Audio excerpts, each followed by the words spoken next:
2026년 2월 1일 전 세계 금융 역사에 기록될 피해 일요일이 지나갔어요. 비트코인은 단 하루 만에 8만 달러라는 심리적 마지노선을 처참하게 깨뜨렸고, 안전자산의 대명사라던 금값은 온스당 5,100달러에서 순식간에 4,700달러로 곤두박질 쳤죠. 심지어 은은 하루 만에 30%가 증발했습니다. 공포에 질린 개미들이 투매 버튼을 누르며 시장을 떠나고 있을 때 부자 아빠 로버트 기요사키는 자신의 SNS에 이런 말을 남겼습니다. 가난한 사람들은 세일할 때 도망치고 부자들은 세일할 때 몰려든다. 나는 지금 현금을 쥐고 금, 은, 비트코인을 더 사기 위해 기다리고 있다. 도대체 그가 본 것은 무엇일까요? 모두가 끝났다고 말하는 지금이 정말 당신의 인생을 바꿀 마지막 세일 기간인 걸까요? 오늘 영상 끝까지 보시면 이 폭락에 추악한 뒷면과 함께 억만장자들이 지금 조용히 매집 중인 진짜 목표가를 알게 되실 거예요. 안녕하세요, 이야기 경제학입니다. 오늘은 2026년 초입부터 우리를 충격에 빠뜨린 자산시장 폭락의 원인을 아주 디테일하게 분석해 드릴게요. 이 영상은 단순한 뉴스 요약이 아니에요. 케빈 워시의 연준 의장 지명이 불러온 알고리즘의 비극, 그리고 50배 레버리지가 만들어낸 마진콜의 연쇄 폭발을 분석해서 여러분이 당장 오늘 밤부터 어떤 포지션을 취해야 하는지 실전 행동 지침을 드릴 겁니다. 이 영상 하나만 끝까지 보셔도 앞으로 3개월간 여러분의 계좌가 녹아내리는 일은 절대 없을 거라고 확신합니다. 자, 이제 본격적으로 본론으로 들어가 볼게요. 상황이 정말 심각하긴 합니다. 비트코인이 8만 달러 아래로 내려온 건 작년 4월 이후 무려 9개월 만이거든요. 블룸버그 같은 외신들은 비트코인이 가격, 존재감, 신뢰라는 세 가지 모두에서 피를 흘리고 있다며 아주 자극적인 기사를 쏟아내고 있죠. 하지만 냉정해져야 합니다. 이 폭락의 시작점, 즉 스모킹건이 무엇인지부터 파헤쳐 봐야 해요. 첫 번째 원인은 케빈 워시 지명과 매파적 공포의 습격이라고 볼 수 있습니다. 발단은 도널드 트럼프 대통령의 인사 결정이었어요. 차기 연준 의장으로 케빈 워시를 지명했다는 소식이 들리자마자 시장의 알고리즘들이 미친 듯이 매도 주문을 내뱉기 시작했습니다. 왜일까요? 케빈 워시는 대표적인 매파 인물로 분류되거든요. 매파가 뭐예요? 물가 잡으려면 금리 팍팍 올려야지 라고 주장하는 사람들이죠.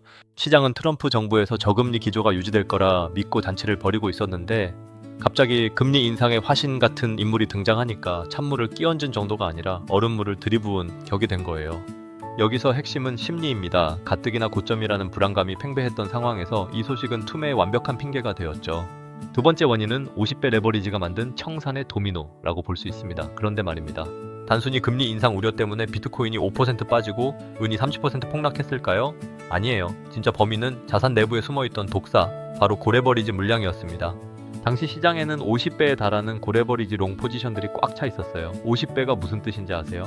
가격이 딱 2%만 떨어져도 원금이 통째로 날아간다는 뜻이에요.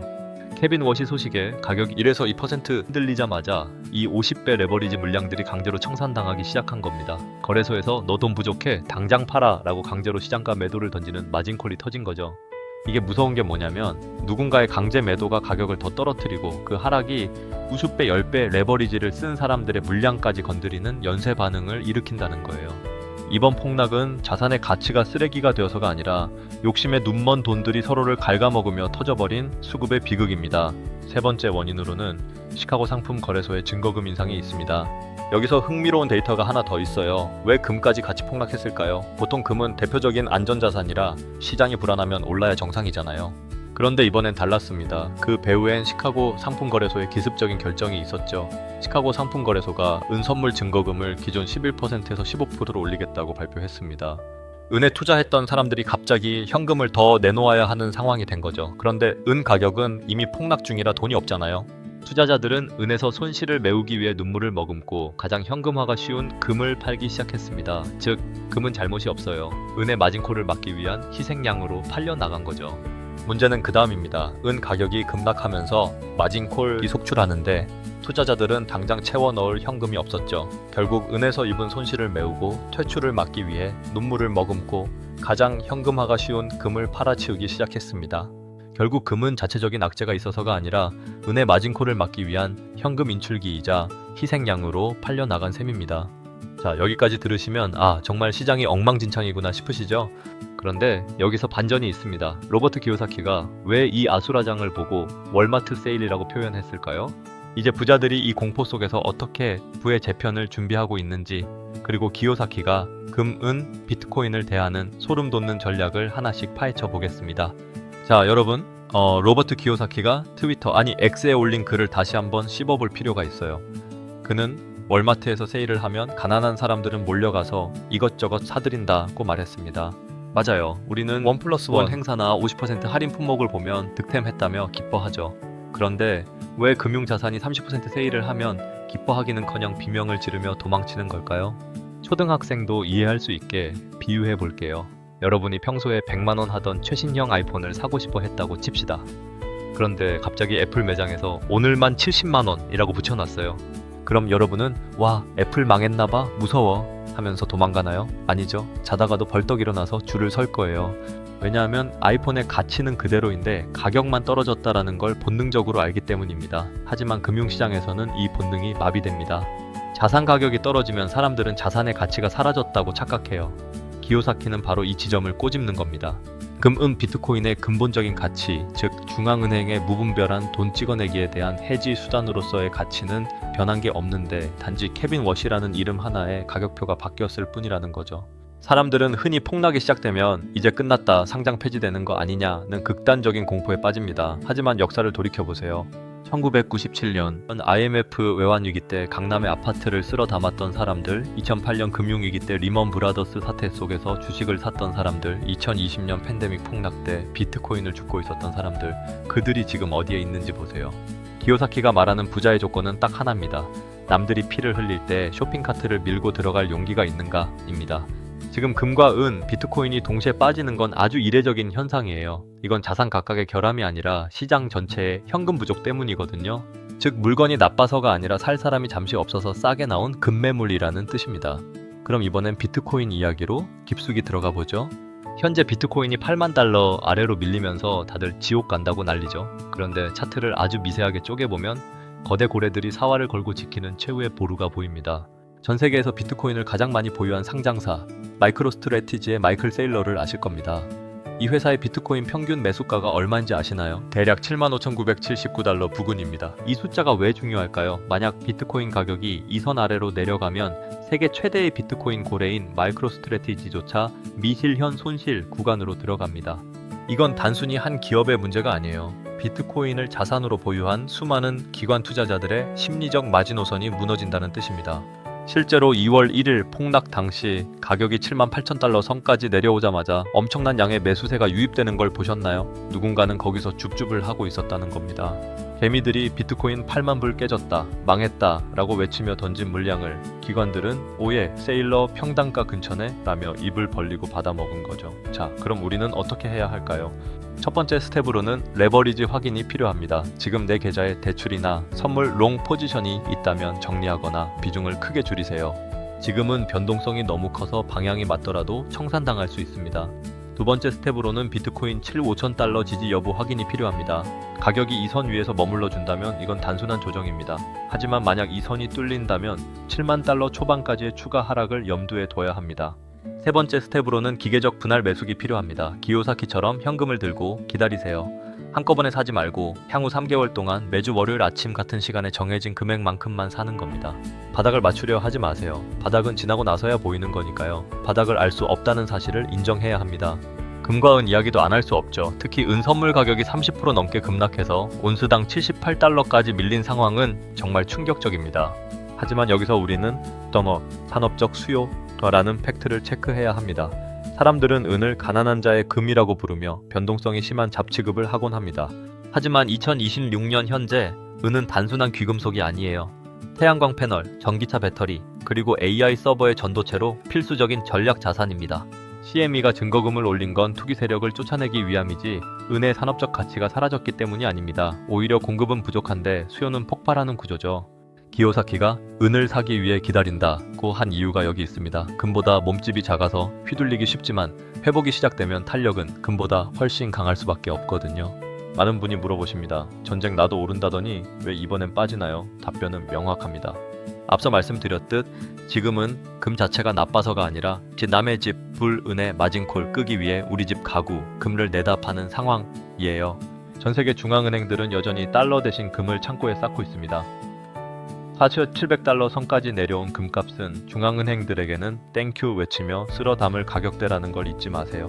자, 그런데 여러분, 여기서 정말 조심해야 할 게 하나 있습니다. 기요사키처럼 매수 버튼을 누르기 전에 반드시 확인해야 할 시나리오가 있어요. 만약 이번 폭락이 무자로 바로 반등하지 않고 지루하게 옆으로 기어가는 L자형이나 U자형이 된다면 그때 여러분의 멘탈은 버틸 수 있을까요?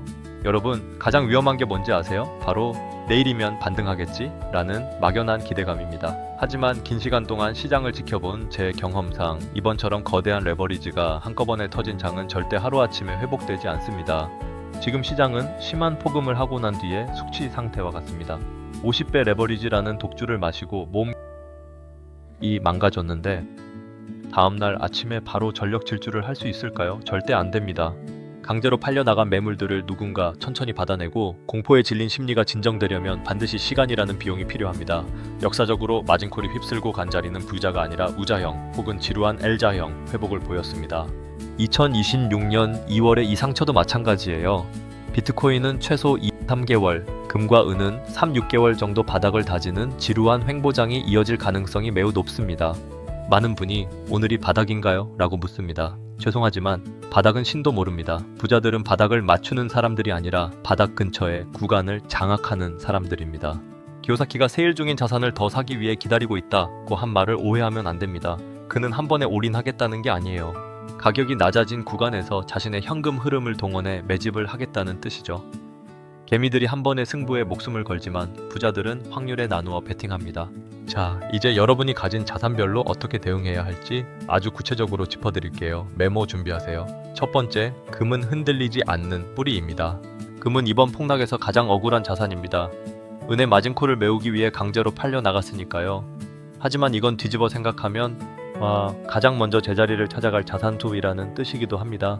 전 세계 중앙은행들은 종이 화폐, 달러에 대한 신뢰를 잃고 있습니다. 4,700달러대까지 내려온 금은 그들에게 거대한 할인 매장과 같아요. 금은 수익을 내는 수단이라기보다 내 자산의 보험입니다. 전체 포트폴리오의 최대 20%는 반드시 유지하세요. 지금의 하락은 보험료가 싸진 구간일 뿐입니다. 두 번째, 비트코인은 회복 탄력성 1위의 질주입니다. 비트코인은 하락폭도 컸지만 반등할 때의 속도 또한 가장 빠를 겁니다. 특히 마이크로 스트래티지의 지지선인 75779달러 부근에서의 공방전을 유심히 보세요. 만약 비트코인이 75,000달러 선을 성공적으로 지지하며 2주 이상 횡보한다면 그때가 1차 분할 매수 적기입니다.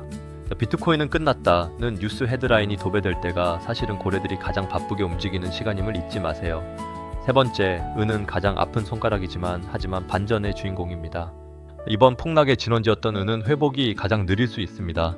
증거금 인상이라는 족쇄가 채워졌고 변동성이 너무 커져서 기관들이 다시 들어오기까지 시간이 걸릴 거예요. 은 투자는 인내심이 핵심입니다. 당장 반등하지 않더라도 실망하지 마세요. 태양광과 전기차 등 산업적 수요는 2026년 내내 증가할 수밖에 없습니다. 은은 6개월 이상의 장기 관점으로 접근해야 승리할 수 있습니다. 가장 먼저 해야 할 일은 내 계좌에서 빚을 걷어내는 겁니다. 2026년 시장은 변동성이 극에 달해 있습니다. 아무리 좋은 자산이라도 10% 일시적 하락에 청산당하면 아무 의미가 없어요. 현물 비중을 100%로 만들든지 레버리지는 과감하게 줄이세요. 수중에 있는 현금을 10등분 하세요. 그리고 매주 정해진 요일에 비트코인 40%, 금 30%, 은 30%의 비율로 기계적으로 매수하세요. 가격이 올라도 사고 내려가도 사야 합니다. 이것이 코스트 에버리지 효과를 극대화하는 유일한 방법입니다. 만약 시장에 추가적인 충격이 와서 비트코인이 7만 달러를 일시적으로 이탈하거나 은 가격이 말도 안 되는 수준까지 떨어진다면 그때 아껴두었던 나머지 현금을 투입하세요. 기요사키가 말하는 부자는 세일할 때 몰려든다는 말이 바로 이 순간을 위한 겁니다. 지금 현금이 아예 없는데 어쩌죠? 이미 물려 있습니다. 가장 가슴 아픈 말이죠. 이미 고점에서 물려 계신 분들께 드리는 조언은 하나입니다. 시간을 내 편으로 만드세요. 여러분이 산 자산이 잡코인이 아니라 금, 은, 비트코인이라면 결국 가치는 회복됩니다. 다만 그 시간을 견디기 위해 지금 당장 생활비까지 끌어다 쓰는 어리석은 짓은 멈춰야 합니다. 필요하다면 일부 비중을 덜어내서라도 심리적 안정을 찾는 게 우선입니다. 자, 여기까지 오신 여러분은 이제 시장의 공포를 이겨낼 무기를 갖추셨습니다. 그런데 여러분, 로버트 기요사키가 강조하는 진짜 부자의 비밀이 하나 더 있다는 사실 아시나요? 단순히 싸게 사는 것보다 훨씬 더 중요한 이것을 모르면 아무리 싸게 사도 결국 고점에서 또 물리게 됩니다. 여러분, 여기서 아주 냉정하고 잔인한 진실 하나를 말씀드릴게요. 자본주의 역사에서 부의 격차가 가장 크게 벌어지는 시기가 언제인지 아시나요? 시장이 평화롭게 우상향할 때일까요? 아니에요. 바로 지금처럼 모두가 공포에 질려 비명을 지르며 자산을 던질 때입니다. 이번 2026년 2월의 폭락은 단순한 가격 하락이 아닙니다. 인내심이 없고 레버리지를 쓴 사람들의 자산이 인내심이 있고 현금을 보유한 사람들의 계좌로 이동하는 거대한 청소 작업이에요. 로버트 기요사키가 당신은 무엇을 할 것인가? 라고 물은 이유가 여기 있습니다. 그는 지금 금, 은, 비트코인을 사는 행위를 단순히 재테크라고 보지 않아요. 그는 이것을 가짜 화폐 시스템으로부터의 탈출이라고 정의합니다.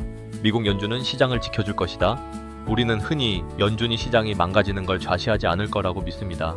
하지만 케빈 워시의 지명이 시사하는 바는 명확해요. 이제 연준은 시장 달래기보다 달러 가치 수호에 더 무게를 둘 수 있다는 겁니다. 사람들은 연준이 금리를 내리지 않으면 세상이 망할 것처럼 말하지만 부자들은 압니다. 금리가 높든 낮든 실물 가치를 지닌 진짜 자산은 결국 살아남는다는 것을요. 지금 비트코인이 피를 흘리는 건 시스템이 망가져서가 아니라 그 시스템 안에서 과도하게 낀 거품, 즉 레버리지가 제거되는 과정일 뿐입니다. 자, 이제 눈을 조금 더 멀리 돌려봅시다. 2026년 하반기에는 어떤 일이 벌어질까요? 제가 보는 시나리오는 공급망 쇼크에 따른 2차 인플레이션입니다. 앞서 은이 이번 폭락의 주범이자 가장 큰 피해자라고 말씀드렸죠? 하지만 하반기에는 상황이 완전히 역전될 수 있습니다. 2026년은 전 세계적으로 그린 에너지 프로젝트가 정점에 달하는 시기입니다. 태양광 패널에 들어가는 은의 양은 매년 15%씩 증가하고 있습니다. 반면 은 광산의 생산량은 5년째 제자리 걸음이죠. 지금은 마진콜 때문에 은 가격이 $75까지 밀렸지만 하반기에 산업 수요가 몰리기 시작하면 공급 부족 사태가 터질 겁니다. 그때가 되면 사람들은 그때 기요사키가 은 사라고 할 때 살 걸이라며 뒤늦은 후회를 하게 될 거예요. 비트코인 역시 하반기로 갈수록 위험 자산이 아닌 대체 자산으로서의 입지를 굳힐 겁니다. 이번 폭락에서 마이크로 스트래티지의 평단가인 75979달러가 지켜진다면 이건 비트코인이 단순한 투기 수단이 아니라 기관들의 장부상 핵심 자산임을 증명하는 꼴이 되거든요. 자, 이제 가장 중요한 고급 실행 전략입니다. 현금의 가치 재정의가 필요합니다. 지금 가지고 있는 원 하나 달러는 돈이 아닙니다. 진짜 자산을 사기 위한 쿠폰일 뿐이에요. 쿠폰은 유통기한이 있습니다. 물가가 오르면 가치가 떨어지니까요. 감정의 기계화가 필요합니다. 오늘 이후로 뉴스 헤드라인에 일희일비하지 마세요. 비트코인이 10% 올랐다고 좋아할 것도 은이 5% 더 빠졌다고 슬퍼할 것도 없습니다. 여러분의 목표는 개수를 늘리는 것이지 가격에 일희일비하는 게 아닙니다. 포트폴리오 리밸런싱이 필요합니다. 금 30%, 은 40%, 비트코인 30%의 비율을 기요사키식 황금 비율이라고 합니다. 은의 비중이 높은 이유는 그만큼 업사이드가 크기 때문이죠. 본인의 투자 성향에 맞게 이 비율을 조정하되 절대 한쪽으로 몰빵하지 마세요. 기요사키는 왜 주식이나 부동산은 말하지 않나요? 라는 질문이 있을 수 있습니다. 기요사키가 주식이나 부동산을 싫어하는 게 아니에요. 그는 지금의 경제 시스템이 부채 위에 쌓인 모래성이라고 보기 때문입니다. 부동산은 금리가 오르면 직격탄을 맞고 주식은 기업의 이익이 꺾이면 무너집니다. 하지만 금, 은, 비트코인은 누구의 부채도 아닌 자산입니다. 시스템이 흔들릴 때 마지막까지 가치를 발휘하는 무보증 자산이기 때문에 지금 같은 위기 상황에 강조하는 것이죠.